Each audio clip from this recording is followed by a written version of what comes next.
அதுக்கப்புறம்லாம் இவங்க நியமிச்சுக்கிட்டது தானே. அதனால் அந்த கட்சியை அவர் கபலீகரம் செய்து வச்சிருக்கிறாரு. ஒரு சுயநல நபர்கிட்ட, ஒரு பதவி வெறியர்கிட்ட, ஒரு துரோக சிந்தனை உள்ளவர்கிட்ட அந்த கட்சி இன்றைக்கு மாட்டிக்கிட்டு இருக்கிறப்ப நாங்கள் அந்த கட்சியில் இணையணும்னு கேட்குற கேள்வியே தப்பு. தமிழ்நாடு முழுவதும் ஒரு மக்கள் மத்தியில் ஒரு பெரிய சந்தேகத்தை கிளப்புது. ஏன்னா அந்த திரு ஆம்ஸ்ட்ராங் அவர்களின் கொலையில் திமுகவை சேர்ந்த 3 பேரும் ஏதோ கைதாகியிருக்காங்க. இந்த நேரத்தில் காவல்துறை இது மாதிரி அதில் கைதாகிருக்கிற ஒரு கைதியை என்கவுண்டர் பண்ணியிருக்காங்கன்னா அது பல சந்தேகங்களை கிளப்புகிறது. இதற்கெல்லாம் காலம் பதில் சொல்லும் என்றும் நீதிமன்றம் அதற்கு உரிய நடவடிக்கை எடுப்பார்கள் என்று நம்புகிறோம்.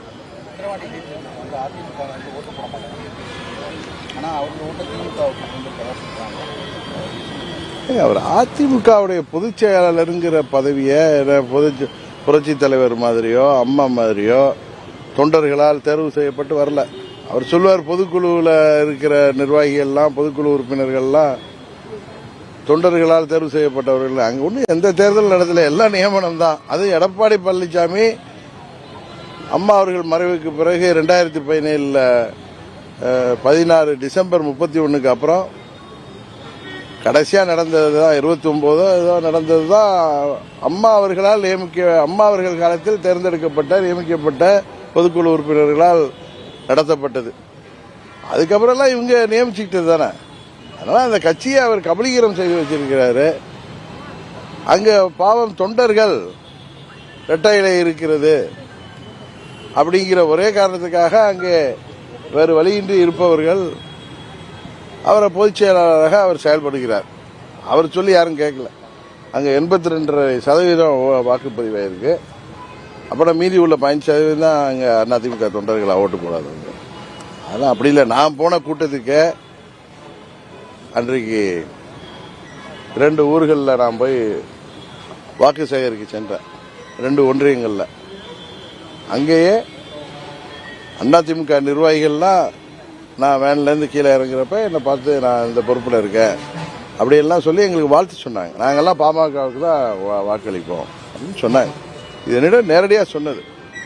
அந்த ஊர் பேர் 2வது பாயிண்ட், முதல் பாயிண்ட் நியமமாக ஏதோ ஒரு இடத்துலையோ 2 இடங்களில் பேசணும்.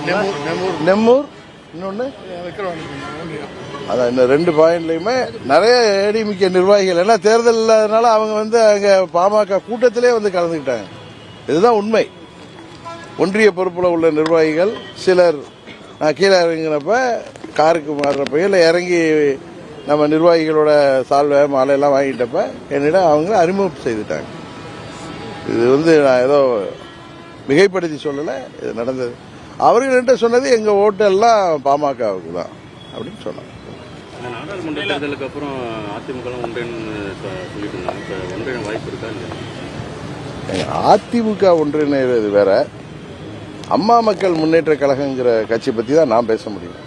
ஏன்னா இந்த அம்மா மக்கள் முன்னேற்ற கழகம் தொடங்கப்பட்ட போது என்ன காரணங்களுக்காக எந்த சூழ்நிலையில் நாங்கள் அம்மா மக்கள் முன்னேற்ற கழகம் தொடங்கினோமோ அந்த காரணங்களில் எந்த மாற்றமும் இல்லாமல் ஒரு சுயநல நபர்கிட்ட, ஒரு பதவி வெறியர்கிட்ட, ஒரு துரோக சிந்தனை உள்ளவர்கிட்ட அந்த கட்சி இன்றைக்கு மாட்டிக்கிட்டு இருக்கிறப்ப நாங்கள் அந்த கட்சியில் இணையணும்னு கேட்குற கேள்வியே தப்பு.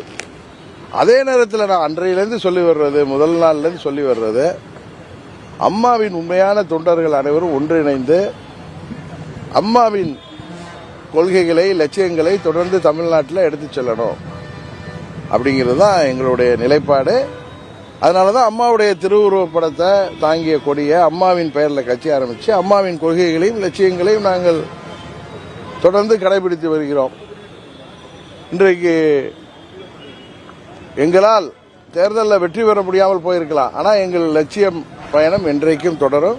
வருங்காலத்தில் உறுதியாக நாங்கள் வென்றெடுத்து அம்மாவின் லட்சியங்களை தமிழ்நாட்டில் கொண்டு செல்வோங்கிறது தான் எங்களுடைய நிலைப்பாடு. அதில் நாங்கள் எங்களது இறுதி சுவாசம் உள்ளவரை போராடுவோம். பாதகம் செய்பவரை கண்டால் நாம் பயங்கொள்ளலாகாது பாப்பா, மோதி மிதித்து விடு பாப்பா, அவர் முகத்தில் உமிழ்ந்து விடு பாப்பா. அண்மை செய்திகளை உடனுக்குடன் தெரிந்து கொள்ள இணைந்திருங்கள் இயம்நாடு தொலைக்காட்சியுடன்.